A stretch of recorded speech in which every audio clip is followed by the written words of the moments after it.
Assalamualaikum warahmatullahi wabarakatuh. Kita lanjutkan materi sifat koligatif larutan.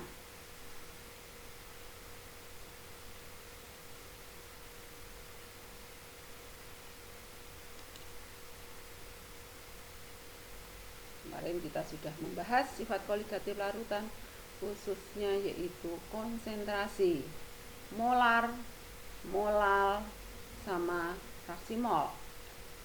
Sekarang di sini muncul fenomena alam negara beriklim dingin. Kalau negara beriklim dingin itu kan semua permukaannya akan tertutup, permukaan wilayahnya akan tertutup oleh salju. Demikian juga jalan-jalannya.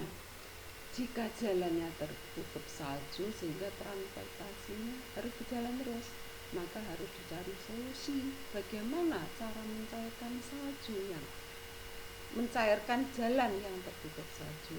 Nah, di sini nanti mau dibahas dalam sifat koligatif larutan. Nah, sebelum kita membahas lebih detail, di sini saya munculkan peta konsep sifat koligatif larutan, yaitu sifat yang bergantung pada banyaknya zat larut, bukan jenis zat larut. Nah, banyaknya zat larut kemarin sudah kita bahas, yaitu dengan kita membahas konsentrasi. Ya, semakin kental larutan, maka konsentrasinya semakin besar. Itu nanti pengaruhnya terhadap sifat koligatif larutan. Kemarin sudah kita bahas juga, larutan ada larutan non elektrolit, ada larutan elektrolit, menyebabkan jumlah partikel larutan elektrolit dan elektrolit itu berbeda. Kenapa berbeda? Karena larutan elektrolit akan mengalami ionisasi, sehingga jumlah partikelnya lebih banyak daripada non elektrolit. Kita ambil contoh, ada larutan gula, kita bandingkan larutan garam. Larutan gula adalah larutan elektrolit, larutan gula adalah non elektrolit, larutan garam adalah elektrolit. Larutan garam elektrolit itu akan berbeda partikelnya, karena dalam larutan garam akan muncul ion Na+ dan Cl-. Tapi kalau di gula tidak terjadi ionisasi, jadi molekulnya tidak akan menjadi lebih besar. Nah, karena berbeda itu, maka sifat koligatif dibagi dua, non elektrolit sama elektrolit. Nah, sekarang untuk yang non elektrolit mencakup apa? Yang pertama adalah penurunan tekanan uap larutan delta P. Dan rumusnya delta P sama dengan P0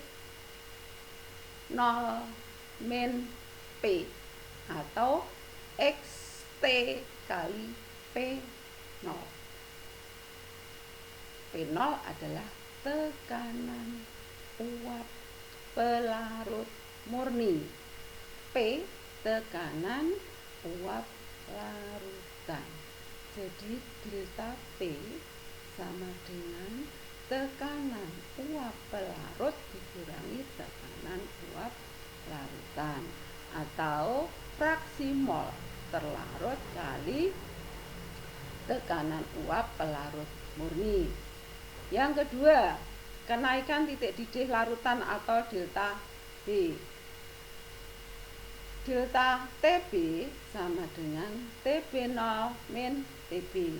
Berapa kenaikannya? Itu adalah TB min TB0 atau sama dengan molalitas kali KB. KB ini adalah tetapan kenaikan titik didih molal.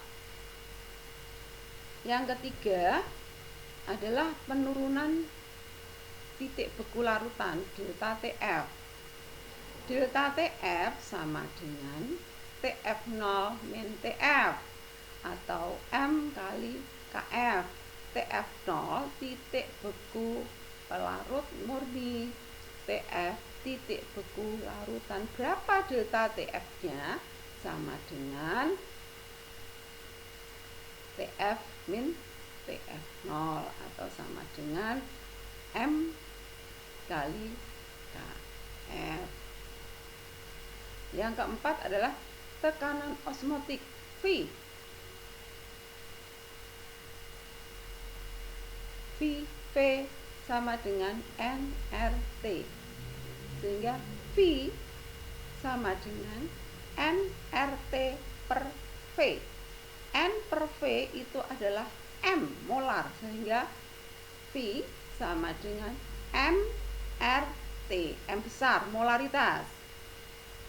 Yaitu adalah keempat sifat koligatif: penurunan tekanan uap, kenaikan titik didih, penurunan titik beku, tekanan osmotik. Ini adalah sifat-sifat yang dipengaruhi oleh banyak sedikitnya zat terlarut.